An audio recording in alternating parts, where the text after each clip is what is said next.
Hi, and welcome to episode 246 of the Untethered Podcast. Today we have Jeanne Pichoff joining us. Jeanne has over 19 years of experience as a pediatric occupational therapist. She's worked in a variety of pediatric settings, including the NICU, outpatient clinics, and the state early intervention system. Jeanne owns and operates a private practice in Louisiana, Flourish Pediatric Therapy and Lactation, LLC, which is focused on the niche areas of infant feeding, lactation support, and early intervention services. After a complicated breastfeeding journey with her second child, she decided that lactation knowledge was critical to any therapist providing infant feeding services and pursued a credential as a lactation counselor before ultimately becoming an international board certified lactation consultant, IBCLC, in 2020. She's passionate about her clinical work combining lactation support with OT to help families achieve their feeding goals. She loves teaching and has online courses to support these areas, covering topics like failure to thrive in breastfeeding infants and impacts of tongue tie on breastfeeding as well. She also provides online parent education courses on breastfeeding and transitioning to solids. Quick disclaimer, all information, content, and material of this podcast are the opinions of the speakers and is for the informational purpose only and not intended to serve as a substitute for the consultation, diagnosis, and/or medical treatment of a qualified healthcare provider.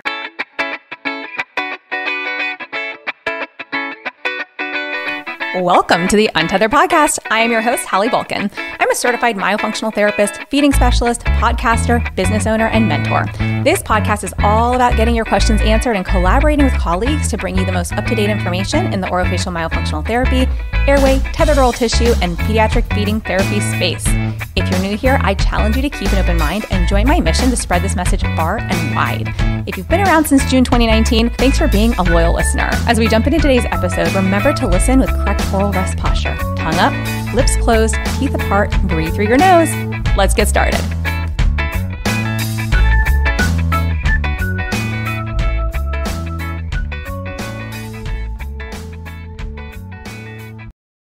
Jeanne, welcome to the podcast. Hi, thanks for having me. I'm excited to chat because you have some really fun, maybe expertise, as we should call it, that I don't have in my repertoire. And so I'm excited to jump in and, have you really share with everybody your journey and why, as an OT, you pursued lactation credentials. Yeah. So, like many people who went into lactation, the fire was lit by a personal experience, but not entirely. I mean, I've been an OT for almost 20 years now. And probably about a decade ago, I was really niching down to infant feeding, seeing a lot more infants because that is just what I love. It's my passion. Yeah, I was taught on a bottle feeding norm, like most therapists out there. And I was, was also learning a lot about tongue tie. About a decade ago, I was getting more infant referrals, and a lot of these families were breastfeeding. And they had breastfeeding questions. And I honestly felt kind of incompetent to help them with that particular part of it. But when you're talking about a feeding referral, that's a really big part of the puzzle. If you have no clue about anything related to mom supply or positioning or latch. So I decided that it might be a good idea to pursue some lactation credentials. But I got pregnant around that time, and I assumed that I would have this easy peasy breastfeeding experience because my experience with my first child was relatively problem-free, and we breastfed for 18 months. But life laughs at you when you have these expectations. And we quickly were on the struggle bus after he was born. He had a very prominent tongue tie. And so I got to experience firsthand excruciating pain, conflicting information from multiple pediatricians and lactation and all the things in our journey. And long story short, we ended up with a partial release of his tongue, which didn't do us much good. Ultimately pursued a full release with a dentist. We ended up doing just fine and breastfeeding for a long time, but the experience just made me mad, honestly.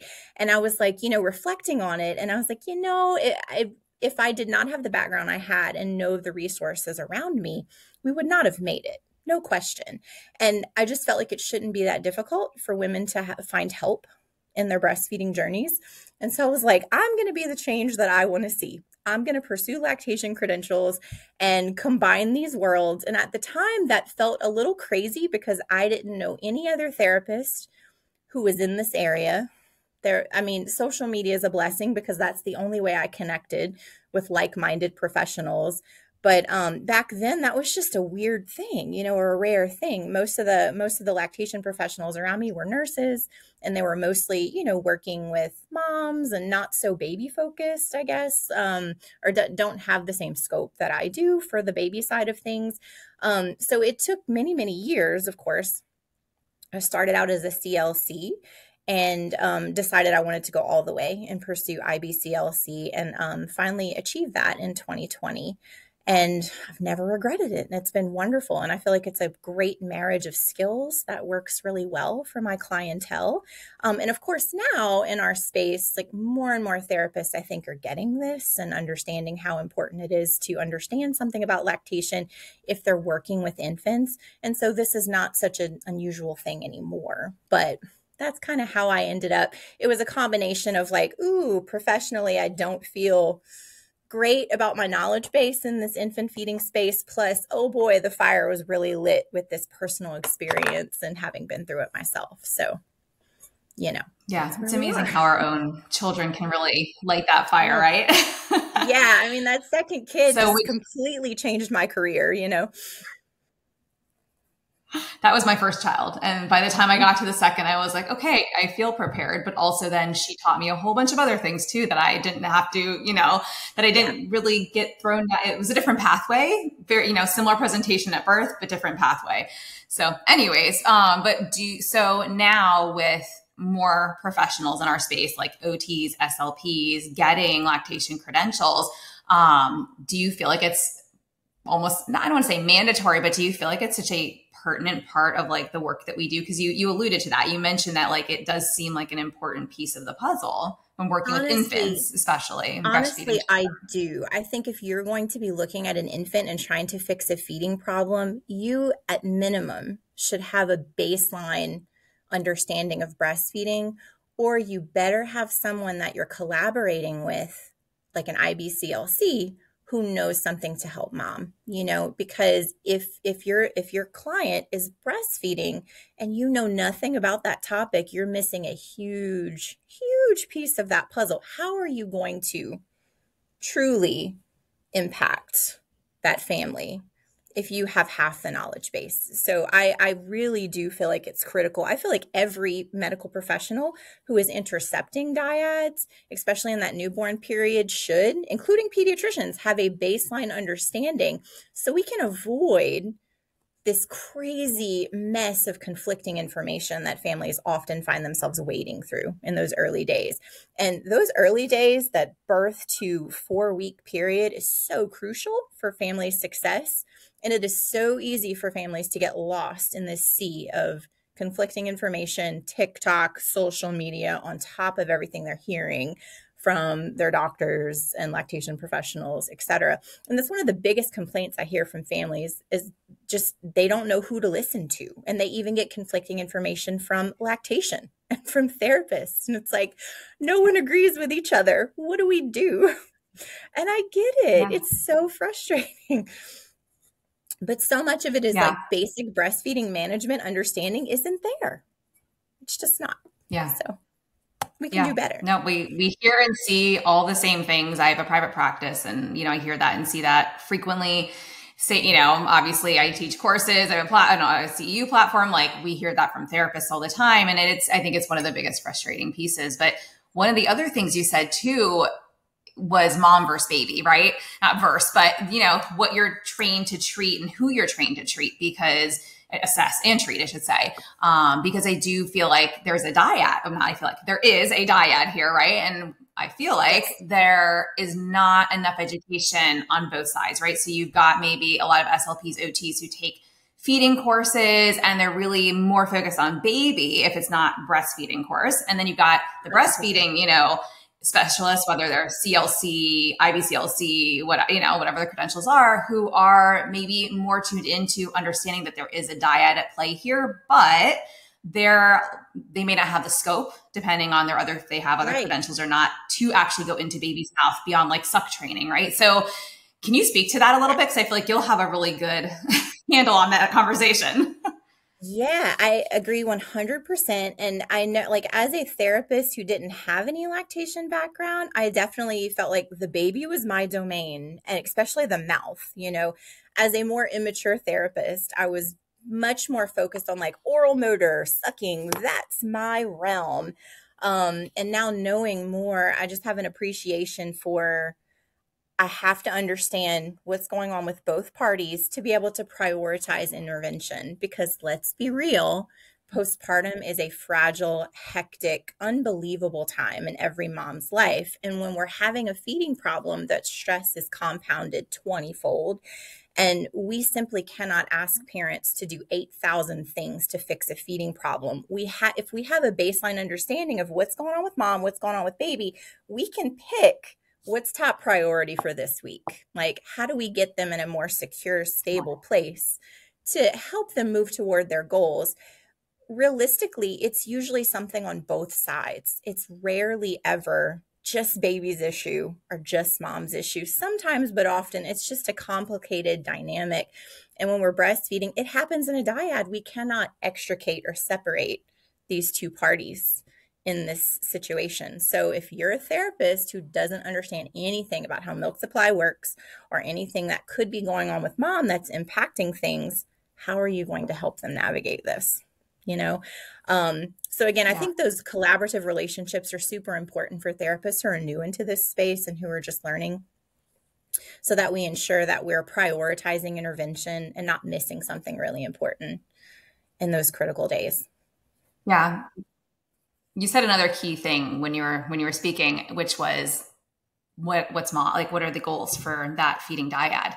Not what are our goals for them? Like, what is their goal? Yeah. And how do we get them into like basically a more functional feeding place this week? Like, what can we do today to help kind of move the needle forward and help them feel successful and help baby, help mom nourish baby, right? In whatever way that's going to be this week. And I love that because I think so often too, I see a lot of therapists take a course, they've got their treatment plan in place, and we're like, okay, you can't have a treatment plan without a dyad. Like you have to meet them and find out what their goals are and what do they want out of this. And so I think so many have moved away from that.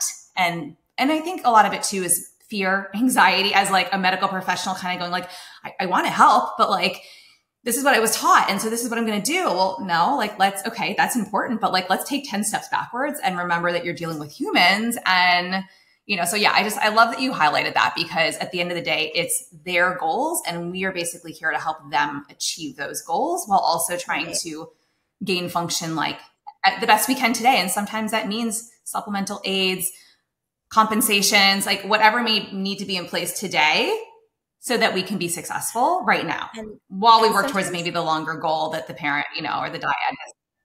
And those goals are very dynamic. A lot of families have this goal of we're going to exclusively breastfeed and, I'll get them in and it's like, okay, we're 2 months old and this is a train wreck of a situation.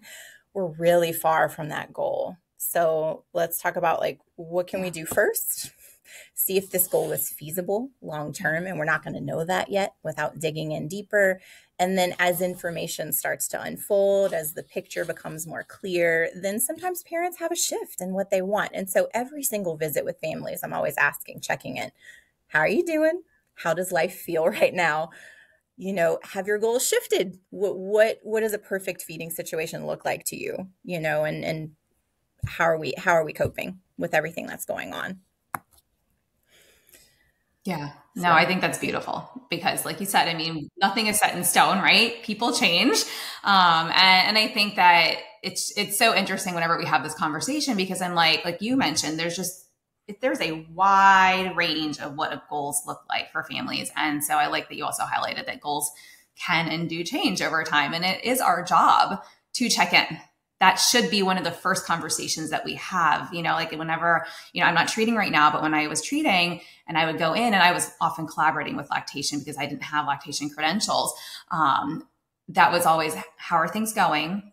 What feels really good right now? What feels really hard? Like, what is our struggle this week? What are we working towards? Like, what can I help you with today?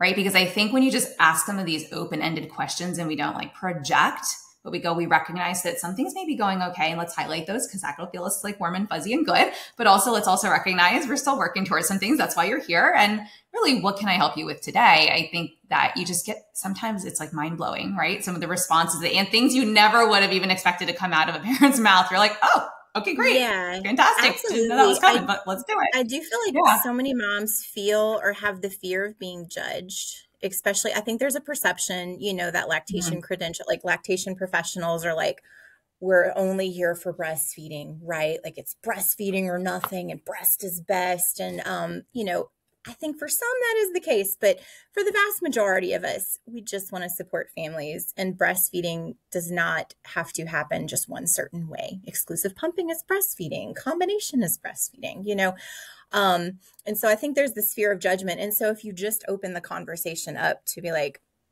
anything you want to do is okay with me. My job is to give you the tools to get where you want to be, wherever that is. And it's okay if that changes as well. And when you just put that out there, the relief on their face is amazing. Because I've had so many moms who are like, they come back a week later and they're like, I have just anxiety about this original goal. And I feel so much better with what's been happening this week. And I think I want to stick with this. And I'm like, awesome. That's great. I'm completely okay with that. And you should be too. Yeah. Well, it's like giving them permission to follow their maternal instinct and do what feels best for them and their child. Like, instead of projecting on them and that's what society thinks. Conversation, right. About how like so much of parenthood now is like working against our own instincts, because we're just dealing with this overwhelming amount of information. So it can be hard to see the forest through the trees, especially when you're listening to multiple medical professionals. Right. Exactly. And so on, one of those topics that I feel like is heavily discussed, debated, and not well understood, let's talk about growth and weight, because I feel like, in the tongue tie world, right, weight is not always an indicator of oral dysfunction. Well, it's not an indicator, period, but it can be at the same time. So will you talk about, your experience around that topic from an OT and lactation perspective? Sure. So I'd say poor weight gain is top 5 reasons that babies are referred to my practice, or women are referred, the dyad. And tongue tie is also something that, of course, the understanding about it is increasing and it's everywhere on social media. And so I can't tell you how many women come in and they assume that like tongue tie is the reason that we're having an issue, and we're here to confirm it, essentially. Right. And, you're like, oh, hold on, hold on, So again, this goes back to like understanding the breastfeeding dyad, because part of my intake history, parents have to fill out this huge form with questions about themselves and their medical history, because it's a dyad, and the baby as well, including the baby's feeding patterns and volumes of feedings, if they're bottle feeding, and are they supplementing, and are they breast and bottle feeding, and what was the last weight, and mom's medical history. Has mom had a surgery? Does she have any kind of hormone imbalance? Did she have fertility issues? Because that is important with her ability, to produce milk. So before I even meet with them, I have a decent sense of maybe what's going on, but I cannot do this blind without knowing something about mom's medical history and what's going on with her breasts, and her ability to lactate and produce milk. And so often we end up with a combination cause of poor weight gain. And I think the maternal factors are something that many therapists, if they don't have a lactation background, they're in the dark about.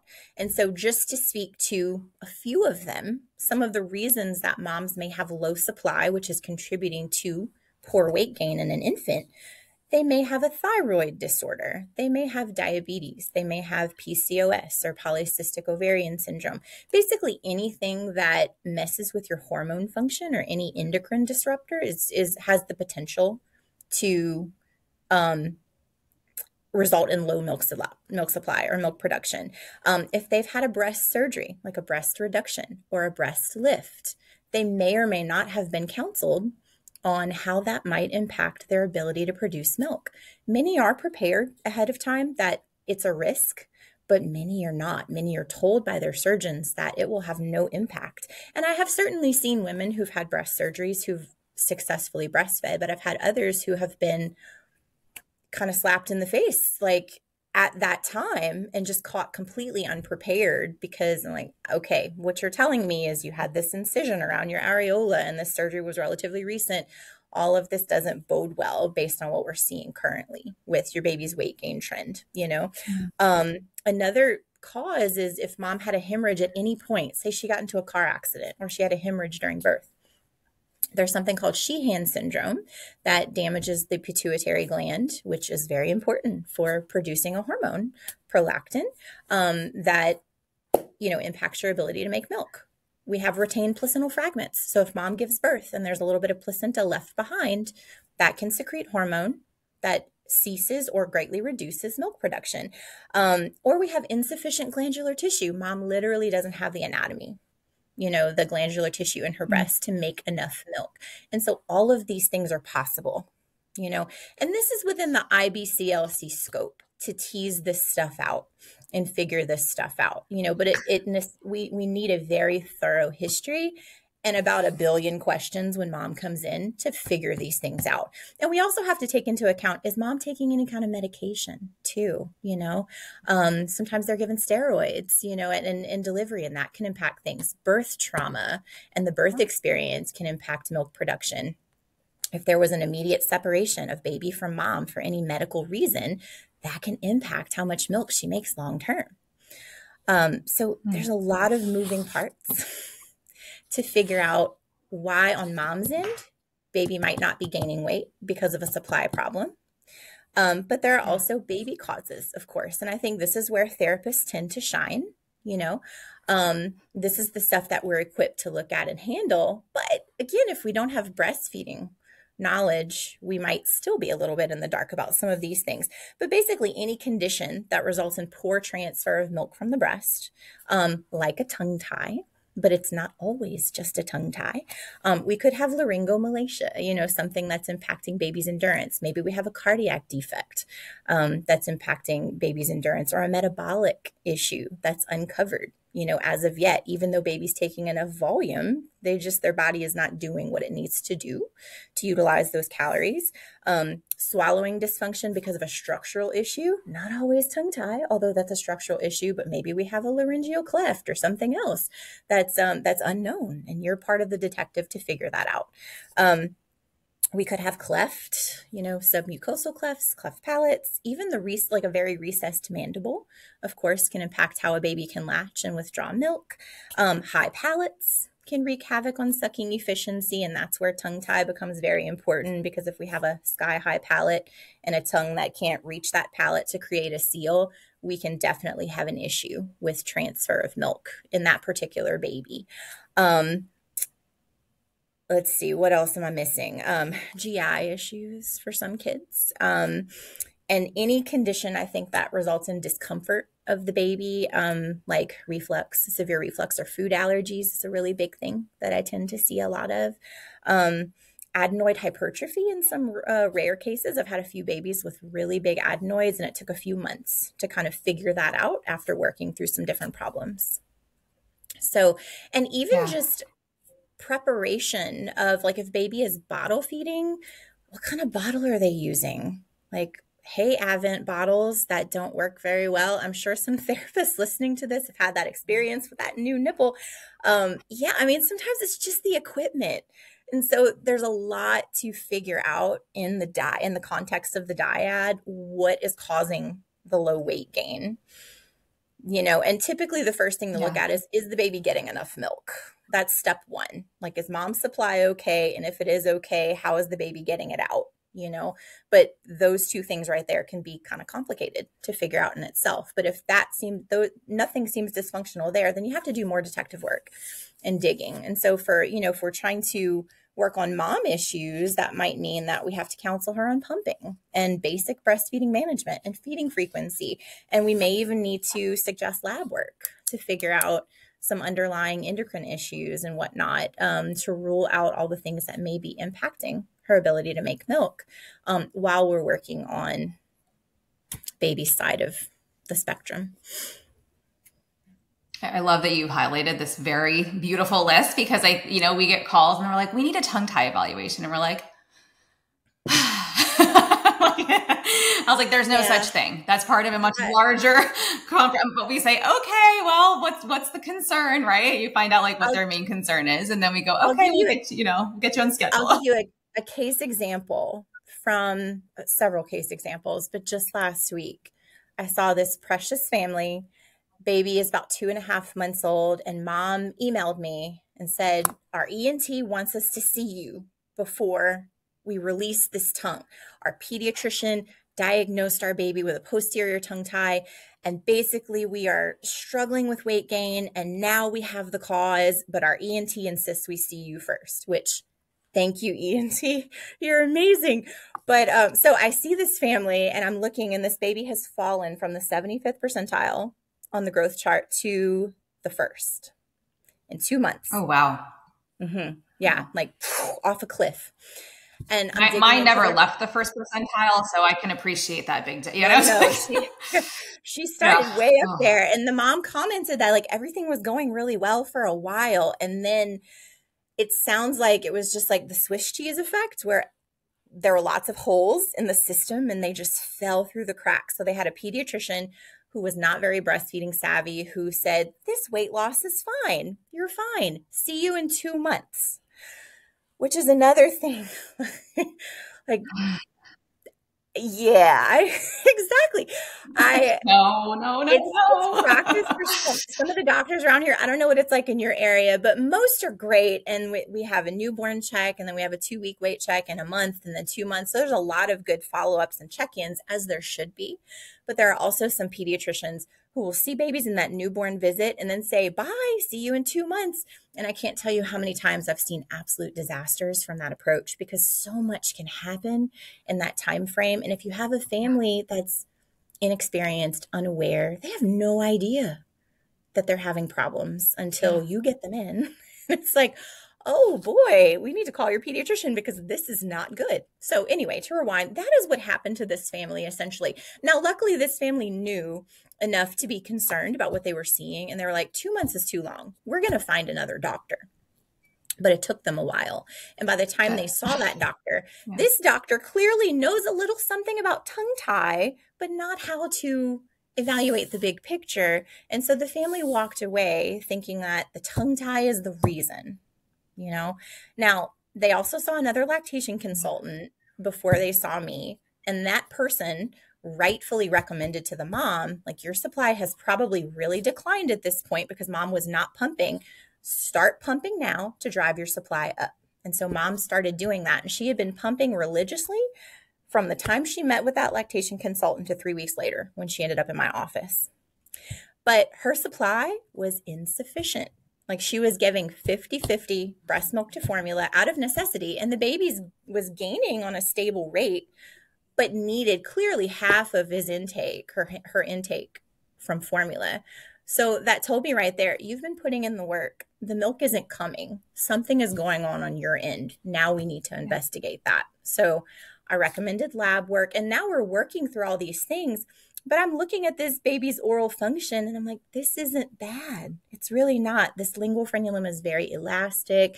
Sucking is weak. But is it because we've had 2 months of serious caloric deprivation, and this may get better as we start improving weight gain? That's entirely possible.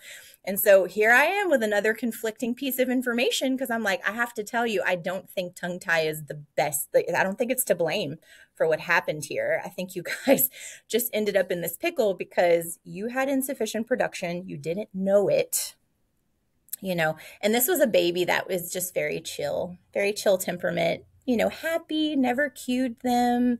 And those kids are out there and they're really confusing, like, they're the ones that end up like this. They're just falling off the growth curve and nobody knows because they just don't protest.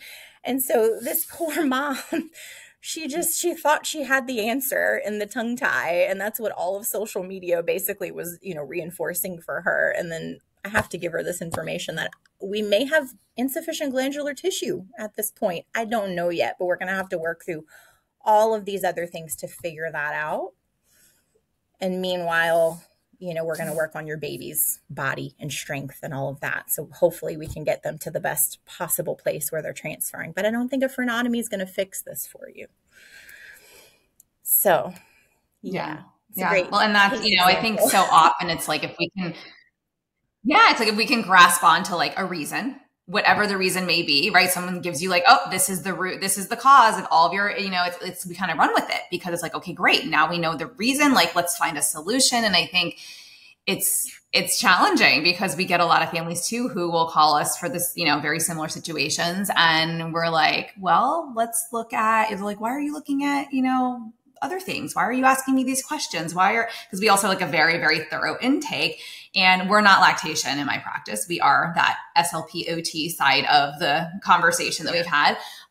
So we're doing more of, you know, we're definitely asking about birth history and certain things related to mom, but definitely not as deep as what you're doing. But they're always very confused as to like, well, why can't you just fix this? Why can't we just get ready for that procedure? And we're going, well, would you like to maybe prevent a procedure? We may not need this procedure. Like, we have to figure that out. And I've always been of the, let's figure out the best timing and treatment plan for you and your child so that we can look and see. Like, my goal is always to avoid a procedure if we can. If we need it, by all means, you will be prepped and we will collaborate and it will happen. I don't get to make that call. That's out of my scope. However, like, if we can prevent it, that, in my opinion, should always be the main goal. Because like you said, there could be many other things going on. And a lot of these babies are carrying tension sometimes that mimics tethered oral tissues for whatever other reason, you know, body tension that when addressed, it's like, oh, wait, things look different. And no, we didn't stretch the frenulum. It just was mimicking a tie and wasn't actually one, you know. There's that. It's a big soapbox for me is caution, hit the brakes, conservative intervention before surgery, unless it's slap you in the face obvious that this tie is a problem, right? You know, and most families are on board with that, but many I still get after procedure, and they latched on to this idea that like this was the reason for all the issues. And then I have to deliver the somewhat devastating news that this probably wasn't the issue. You know, like your baby had a food allergy, and frenotomy wasn't going to help that. You know, like, yes, they were fussy 24/7 and had reflux, but it wasn't because they were swallowing air. It was because of this. Sorry, you know, that really stinks. And I hate that situation. And at the same time, I've been there. I've been the mom with the bleeding nipples who just wants relief now. And it seems like an eternity to wait a week or two for an appointment, or longer in some cases. So I get why families go straight to the surgeon. I truly do, you know? But at the same time, you know, I feel like we have to always consider risk to benefit ratios in this equation. And even if the tie is clearly a barrier, the frenotomy is not the best option for every person at every point in time, because we have to consider the family's context and the family's stress. If the family is moving across state lines or moving from one house to another, and they have 6 other children, or they just cannot commit to the aftercare, or they just don't in their heart feel comfortable with that at that one point in time, who am I to say that's the best thing for them to do? You know, it's just because it's not. Sometimes it's just biding their time. But we can cause more harm. Absolutely. 1000%. Yeah. So I'm a conservative intervention. I mean, that's the whole conversation. Yeah. I mean, the whole conversation around like the parents, the dyad, are just as important of a piece of this team, right, as every medical professional who's on the team as well. And that's a conversation we have is, you know, you just left today and you had a release and they're told to call us. Like, that's not how we operate. Like, we can try and help you, but I don't really know what this looks like beforehand. And this is going to look very different than probably would have otherwise, versus the ones who call who are like, we're moving out of the country in 2 weeks and we need to have this done. And we're told to call you to prep us. And we're like, okay, well, first of all, like, pump the brakes. Like, let's have a very realistic conversation right now, because, 2 weeks is I mean, if you have a newborn, maybe, but like, who's your support team afterwards? Who's going to continue this care? How are you going to manage this while, moving to a new country? And like you said, there's just so many pieces of the puzzle that I think are not discussed enough that absolutely have to be in place. And we need to have empowered families who feel confident about what they're walking into and how they're going to manage afterwards, with a supportive team who is going to be there, because even those empowered families who feel ready still are going to require support and need that ongoing, intervention following, when we now have to teach the baby's mouth how to function with this newly released tongue. It's not just, magic. And let's talk about, two scenarios. Like, one is the very complicated dyad where mom's supply is low and we don't really know why, like, we're going to work to improve it and we're going to see what happens. So often I'll have like, okay, we need to start pumping because your baby is not transferring well. That's first step. And then we'll see where we get. It should improve over about a week and a half. And if it doesn't, then we need to investigate your causes, But if we're working on all these things at one time and they go for a frenotomy, it's like we're doing surgery aftercare, baby's fussy, baby's relearning motor movements for sucking, and mom's pumping. And it's like, it's too many things to address at one time. Some families go for it and they're like, we're fine. We know what we're expecting. Like, we're good. And I'm like, more power to you. But others, I'm just like, I want to warn you, like, I'm worried you're going to be working on too many things at one time. Here's my recommendation. We take a week. We work on your milk supply. We reevaluate. We see where we are. We reevaluate your goals. And then if you want to go for procedure, do it. And many listen, but some don't. And then the other scenario is in the case of the baby that's not gaining weight well. The assumption is we fix the tie, that goes away, right? Like, hold your horses, because I personally almost always recommend, let's get to a stable place where we're seeing our growth curve improve in a stable manner before surgery, because the aftermath of this procedure may result in regression, and we need wiggle room. And minimal wiggle room is stable growth and weight gain, even if we have to do formula to get there, or a lot of bottles to get there. I'd much rather everybody feel confident that baby is getting enough and have all the tools they need to survive that aftermath than just to take the risk and be like, oh, well, let's hope the tie release helps. Because I've just seen that turn out very badly. Like, they plow forward, baby ends up hospitalized, because we don't have a great way to feed that baby, in those couple of days after. And that's the worst case scenario. So we can avoid all that by timing things carefully and not rushing into this. No. Same conversation that we have is, baby needs to be in a healthy place, not a place where we are like, this is, we may be heading for a tube tomorrow, or, we need to see if we can stabilize baby first, because like you said, we need that wiggle room. And a good number of babies do regress, and they're fussy. They don't want to feed, there's some babies who are totally fine, and we don't know. We don't have a crystal ball. We don't know what that's going to look like afterwards. So I love that you highlighted that, because I think, again, so many look at it as the quick fix or the solution, when it's actually part of a very involved treatment plan that really involves a number of professionals that are going to support you pre, during, and post. And I think that there needs to be more conversation around that. I've also seen it where, sometimes we've had families who come to us and they go, well, we have a tongue tie. I'm like, well, what are the symptoms? And they'll talk about, well, there's mouth breathing and there's, okay, well, what have we tried so far? Well, we haven't tried anything yet. We were just told to release the tongue tie. That's why we came to you to get ready for that procedure. And I'm always like, well, how's feeding going? Oh, feeding's great. Okay, well, where is your child on, the growth curve? And maybe there's compensatory strategies at play. But my recommendation to families is, yes, how we breathe is important. Let's work on that. However, if feeding is going well right now, that is not a boat we want to rock, because if you go for a release because you think you're going to fix mouth breathing, when that tie may or may not be related to why the mouth is open and the tongue is low, not sure yet. Let's figure that out. you're probably going to cause a much bigger situation. I've seen that play out, and it breaks my heart because I'm like, these kids, whether they were compensating well or their tongue was functional for feeding purposes, now have feeding issues following a release. And I don't say this to scare people, but I say this because it needs a conversation that needs to be had, and it's a situation that needs to be made aware. And so I tell people, if feeding is going well, yes, intervention is helpful with a therapist, right? With somebody who may know how to address your other concerns.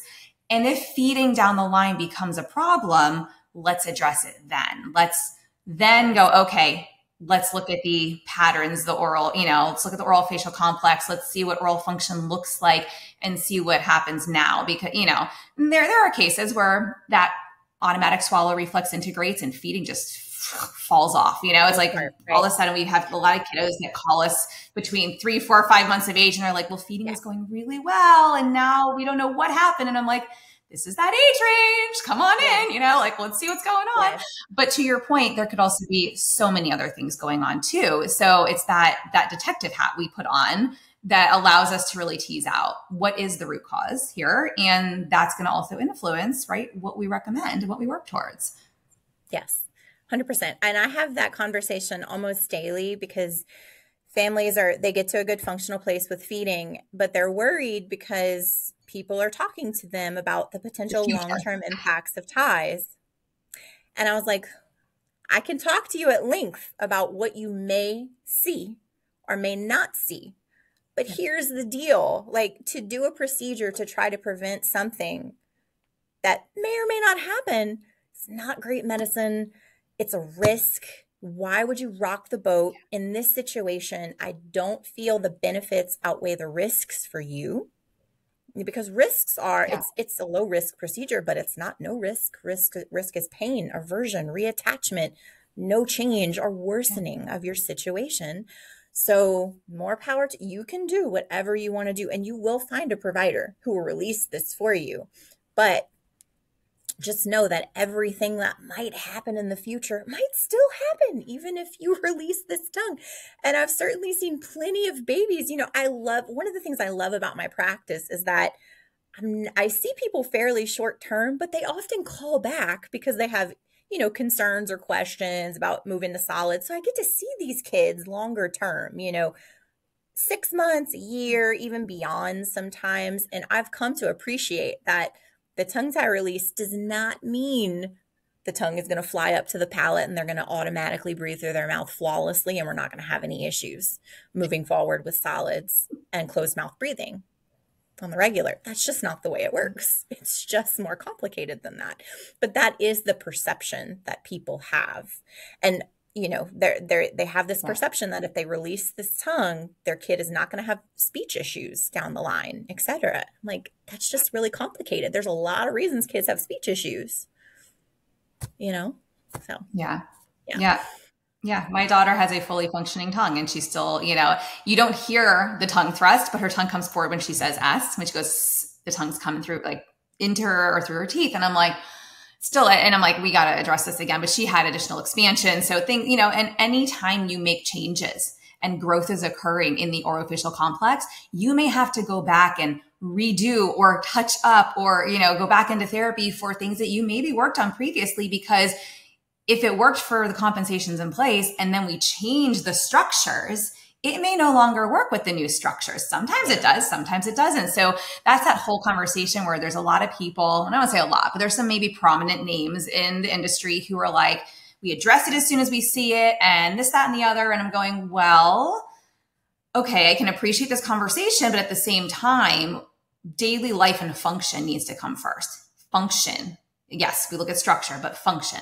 How are they functioning right now? I agree. And if function is not impaired, don't touch it. I agree. But, and then to your point, you said, people come back to you. The same thing happens in our practice where, we need to educate. We need to say, hey, if you start to see X, Y, and Z, or if this transition to solids is a struggle, or you notice certain things about speech, just give us a call. we'll have a conversation with you. We'll figure out if we need to address something, because there's no crystal ball, right? There's no magic way to prevent all the things down the line. And that's a whole nother conversation. Like I know you and I could talk about for hours on end as far as expansion goes once you're a little older and all that, but especially in the myo space. I mean, I'm not a myofunctional therapist. I only see infants, but I'm in the myo world. I mean, I see you guys on social media and I have plenty of friends. And I do feel like there's been this shift from 10 years ago. Nobody knew about ties, or it was just on the horizon, and now every therapist knows about ties. And it's kind of you have a tie and you have a tie and you have a tie. Fix all the ties. It's just, we get a little bit myopic as a community about the role of tongue tie and seeing it as this panacea of oral function and feeding. And I'm just no, slow your roll. It's a little more complicated than that. And I do feel like sometimes if that is suggested on social media, there are people that are really quick to hammer down, compensations aren't normal and optimal. But it's but it's functional, and maybe the family wasn't in a great place to address this. And maybe, right. We shouldn't consider a drastic surgical intervention if everything's going okay. Just saying. So, yeah. No, and I think some of those polarizing views, because I know I've put some of those out there too. I think it's educational in aspect, but it comes back to, like you said, the patient sitting in front of you. And, the things that kind of kill me these days is there's a lot of these mini myo programs by non-therapists coming out, and where a lot of the education is kind of riling up parents, because yes, it's important to educate on nasal breathing. Yes, it's important to educate on correct oral rest posture. But this also falls under the realm of what we do as therapists. This is what we do in feeding. This is feeding therapy ultimately, because if you can't breathe, you're going to struggle to eat. If your tongue is not in the right position, your feeding postures are not correct. That's what we're addressing. If your mouth is not closed at rest and you're not nasal breathing, we're going to go, maybe this has something to do with why feeding is a struggle right now. Maybe we need, like you said, there were some rare cases where they did have those hypertrophic, not tonsils, adenoids, and so who knows, right? And we get kids with laryngomalacia, like you said, we get kids with all different kinds of presentations, heart issues, gastro issues, and this is why I even teach this in one of my courses, or someone else teaches it in my course, but it's something where I think when people's eyes are open to it, it's hey, yeah, there's a place where tongue ties are real and they absolutely can wreak havoc. And sometimes that is the main cause, but there's also a whole laundry list of other things that could be going on too. So let's not just, throw that all out and pretend like that doesn't exist, which is what I think this conversation unfortunately has shifted towards with, it's just jaw position. It's just tongue tie. It's just nasal breathing issues, correct oral rest posture. And, I'm okay, that's a part of the puzzle, but also it's so much more. Yeah. And I think the longer you're in something and it's in growing in maturity, I think, as a practitioner, right? And we've all been through this process where you start out feeling like you know a lot, right? And then the more you learn, you're you feel like you know nothing. The Dunning-Kruger effect, right? Absolutely, yes. And it's it just kind of keeps piling on. And it's you just develop this appreciation for how nothing is simple. Just nothing is simple. I mean, I reflect all the time about the breastfeeding quote unquote advice that I used to give to people. And I see every day on social media, I have this firm scroll by and ignore policy when I see breastfeeding questions proposed on mom groups, because it kills my soul to read the responses. But I was once that person giving the seemingly well-intentioned but ultimately ridiculous advice, but now that I know better and know more, I'm just I'm so sorry, past moms that I led astray unwittingly, because I didn't know anything. I mean, it's a thing. That's a whole conversation too. echo that. Yeah. I mirror that situation where it was like, oh, okay, I'm that warrior. I'm going to pop into these Facebook groups. I'm going to educate. And now I'm like, I remove myself from those Facebook groups, like scroll by. I'm like, I just yeah. Social media. I'm like, I got to focus on my patients. I got to focus on. Yes, it is. It's, you know, and that's where I try to tell people, I'm like, you're not going to win the internet today. So just like maybe instead put your energy and time into creating education that does speak to like, that's going to get a wider reach, right? Because that's going to have more of an impact than one post. You're going to comment, people are going to come at you, and then you're lost on the internet. Nobody on those platforms is there to have a productive conversation and to learn more things. They just want to argue their point. It's so toxic too. And I see both sides, like on therapy groups and on like lactation groups. It is wild. So I have just kind of like stepped back from some of that like banter because I can't. It's very triggering. Yeah. I'm like, I cannot. Got to keep the peace. Keep the peace. Right. I'm just going to educate my patients and the medical professionals around me who are willing to listen to me and collaborate on patient care. But I would love to have a conversation about some of the well-intentioned but ultimately harmful advice that I see given to patients regarding weight gain struggles. Okay. Yeah. Let's talk about that. Okay. So I had a patient I've seen a few times at this point, like probably 7 times, very complicated case. I saw him at 6 days old. He was losing weight still, which is bad at 6 days old. And it was one of those things where we had to unfold and try some things, but mom had a thyroid issue, insulin resistance, all of that spells bad things for milk production. She had severe nipple pain, nipple trauma. Baby had an obvious tongue tie, like anterior, almost to the tip. So I had her walk away pumping. We had to start supplementing to ensure he was gaining well. He ended up having a tongue tie release.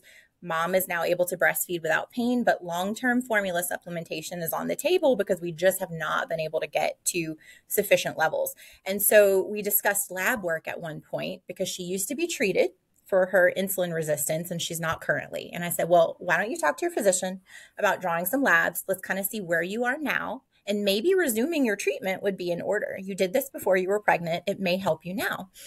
And her doctor said, I mean, have you just tried breastfeeding on demand? Because that will improve milk supply.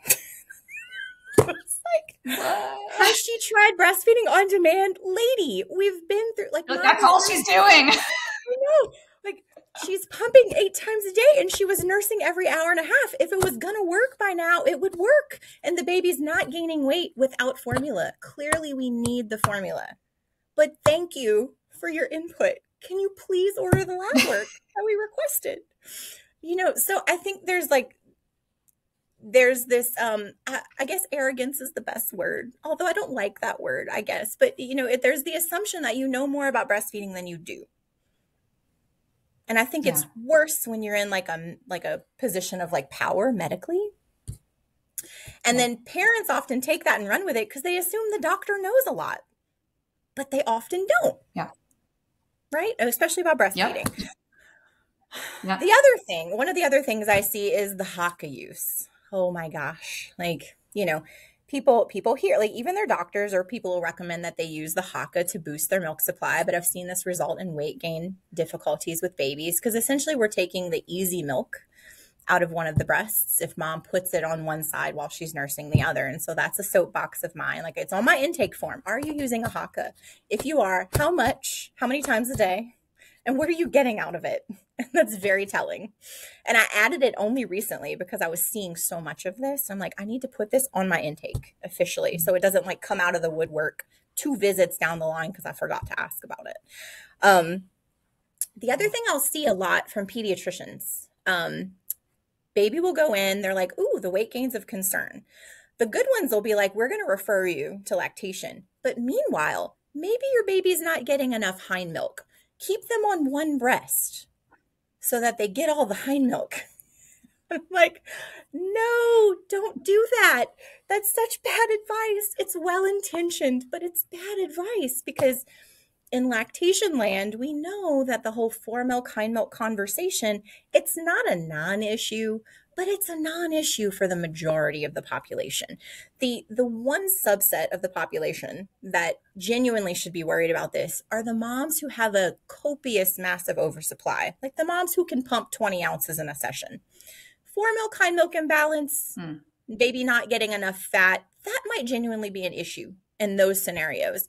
But if you're a just enougher mom or a low supply mom, the worst thing you can do is isolate your baby to one breast per feeding. It's going to lower your milk supply over time and decrease the amount of milk your baby's taking per side. So, but I see that advice given all the time. And again, it's just well-intentioned because the pediatrician learned something about this and they want to pass on this nugget and they think it's going to be helpful to this family, but it's well-intentioned, but it ends in disaster, especially if that family isn't seen quickly, after this advice is given, because that can quickly downregulate a supply if we're not careful.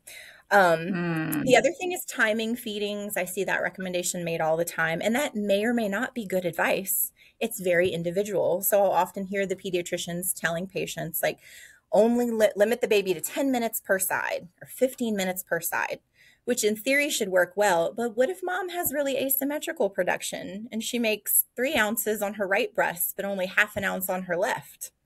It's not going to work so well in that situation. Or if baby's sleeping the entire time and they're genuinely not drinking, why are we even spending 30 minutes doing this? Like, let's spend our time doing something better, like pump to get things going. And the last thing I want to speak to is the avoidance of pacifiers and bottles if you're breastfeeding, because if you use these tools, it's going to doom you, right?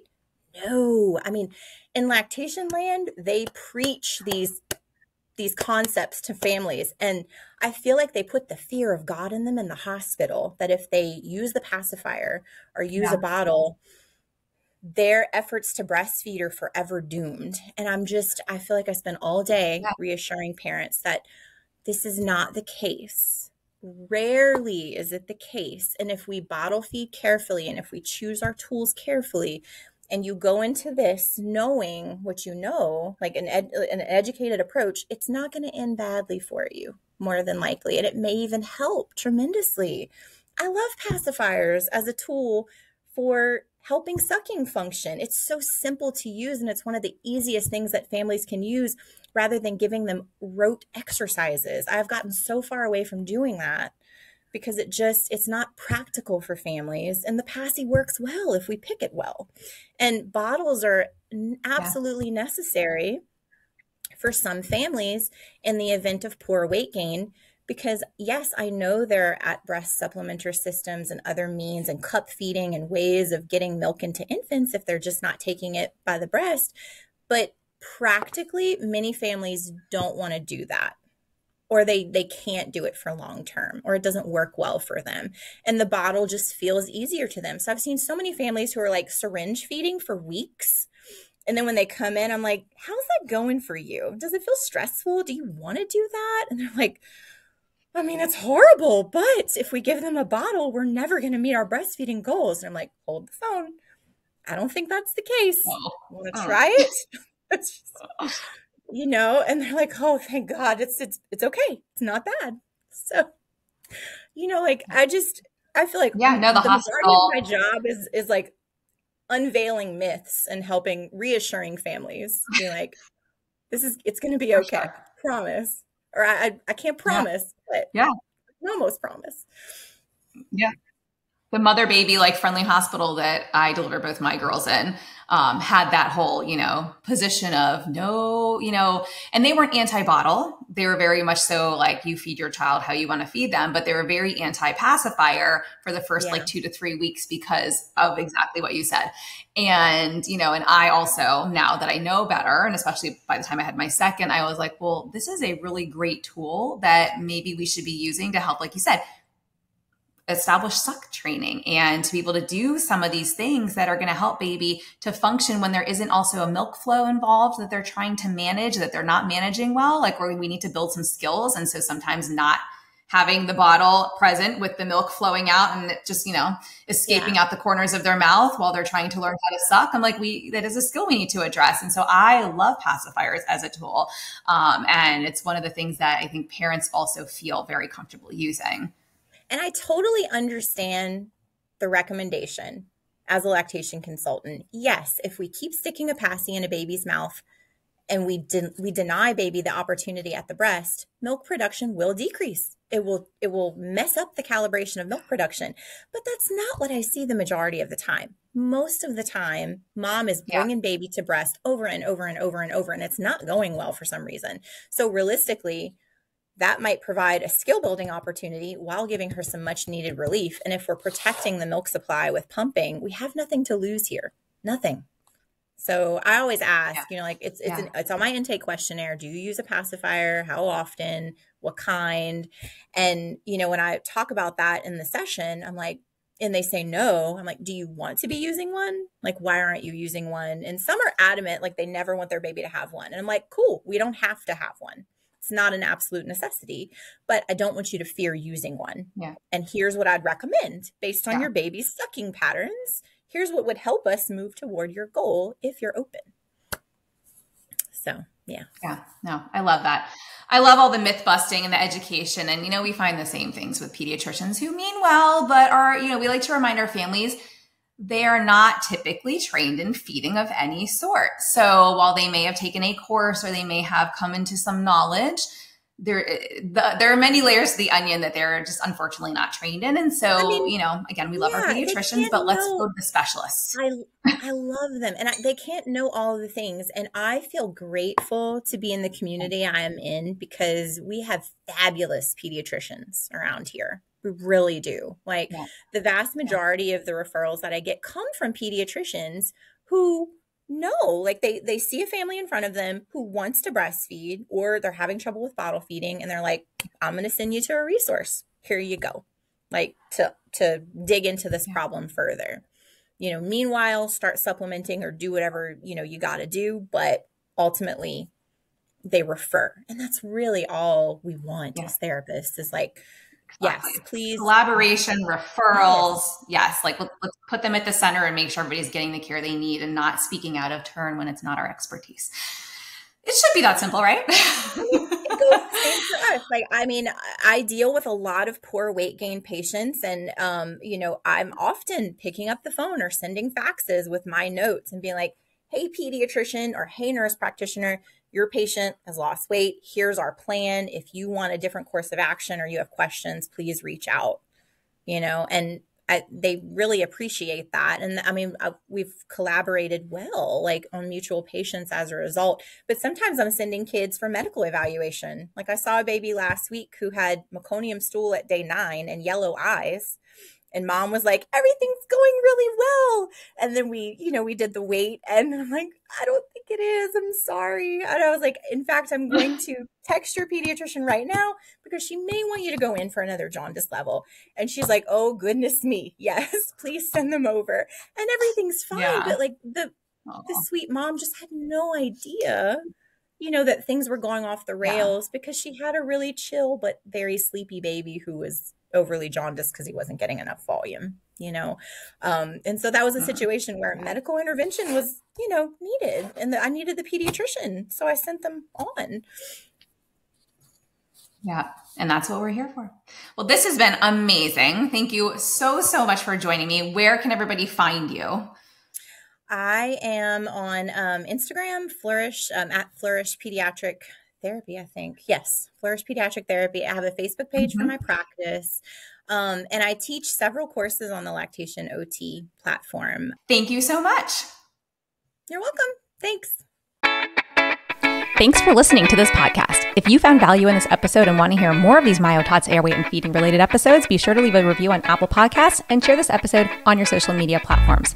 You can access free resources and all I offer at HallieBalkin.com or pop over to @HallieBalkin on Instagram to get all the latest updates.